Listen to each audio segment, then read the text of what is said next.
buruh harian lepas bernama M. Hakim menjadi korban dugaan penipuan oleh terlapor A.L. diduga orang suruhan dari oknum kepala cabang atau kaca PT Sumber Hidup Agung Solo Cabang Lampung berinisial DS. Akibat dari peristiwa yang dialaminya, korban mengalami kerugian sebesar 15 juta rupiah setelah mengirimkan uang pelicin yang diminta terlapor untuk mempermudah masuk bekerja. Hakim mengungkapkan bahwa terlapor A.L. awalnya menjanjikan pekerjaan baru kepadanya di bagian sopir mobil tangki PT Syah Solo Cabang Lampung. Untuk memudahkan masuk bekerja, terlapor meminta uang pelicin sebesar 15 juta rupiah. Karena yakin dengan terlapor, diakui Hakim, dirinya pun mengirimkan uang yang diminta terlapor tersebut saat berada di rumahnya Jalan Sukasari, Kecamatan Alang-Alang Lebar, Palembang, pada Selasa 5 November 2024 lalu. Karena tidak ada kejelasan, lanjut Hakim, dirinya pun mencoba menghubungi terlapor, dan respon terlapor menyatakan tunggu saja nanti akan bekerja. Sadar jadi korban penipuan, ia pun akhirnya membuat laporan polisi di SPKT Polrestabes Palembang. Dari informasi yang dirinya dapat, masih kata Hakim, ternyata masih banyak korban penipuan atas ulahnya terlapor. Sementara itu, Kepala SPKT Polrestabes Palembang AKP Heri membenarkan adanya laporan dugaan tindak pidana penipuan atau perbuatan curang yang termasuk dalam tindak pidana pasal 378 atau 372 KUHP. Oh, dijelaskan. Siapa Kak namanya Kak? Hakim. Kak, kita datang sini ngelapor ke apa Kak? Lapor ke ngadu ke masalah penipuan nak gawi. Kak mana cerita Kak bisa kita kena tipu tuh Kak? Ya, kita diminta duit sebesar 15 juta untuk masuk pegawai. Pegawai di mana tuh? Di Lampung. Artinya sampai sekarang belum ada titik terang. Kita kenal apa sama wongnya Kak?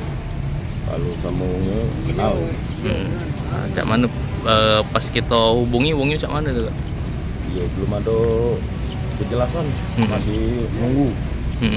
Sampai sekarang ini kan sudah hampir 5 bulan.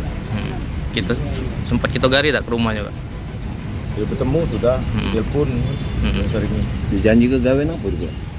Sopir Sopir apa? sopir mobil tangki. Tangki apa tuh Kak? Tangki minyak. Pabrik apa PT apa cak mana Kak? PT apa Kak? PT Sasulu. Di daerah mana itu Kak? Lampung, Pak. Daerah Lampung. Iya, operasinya di Lampung. Kita dewe apa banyak yang tertipu Kak? Banyak kali yang ketipu.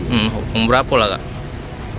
Kalau untuk di Palembang deh? Kalau untuk di Palembang lumayan banyak, mungkin ada 30-an. Kak, tanya Kak, apakah sebelum melamar sudah bekerja? Di mana? Yang nak Iya, masuk ini? Iya. Belum sempat. Belum sempat bekerja, Iya. baru melamar ya? Iya, lamar tapi sudah di ini apa? Sudah ada ikatan dengan tanda tangan kontrak. Oh, tanda tangan kontrak. Tapi belum pegawai. Ya. Terus kenapa harus melamar ke PT tersebut Kak? Apakah kerja yang diidamkan di situ? Tidak juga. Oleh karena ya ada jalannya ke sana kan melalui kawan tadi. Terus duit yang kena tipu itu dapatnya dari mana Kak? Duit minjem. Iya, bukan duit kitonian kan. Harapannya nggak? Ya melamar di sana nggak? Seperti apa? Ya, harapannya ya kalau bisa nak pegawai secepatnya kan. Dijanji ke berapa emang sebulan kemarin? Apa sih Pak? Kita pegawai di sana kemarin. Itu Gajinya, gaji untuk sebulannya. belum tahu gaji untuk belum sebulan. tahu. Iya. Harapan kita ngelapor ini Kak berapa? Iya. Minta titik terangnya be, kejelasannya dari sana. Apa memang ibaratnya bisa kan pegawai kan apakah cak manu? Ya kalau memang nggak bisa ya kita minta Kembalikan ya? kembali ke duit kan. Minta etikat baik dia Kak ya? Iya. Tim Liputan Sumsel Update TV melaporkan.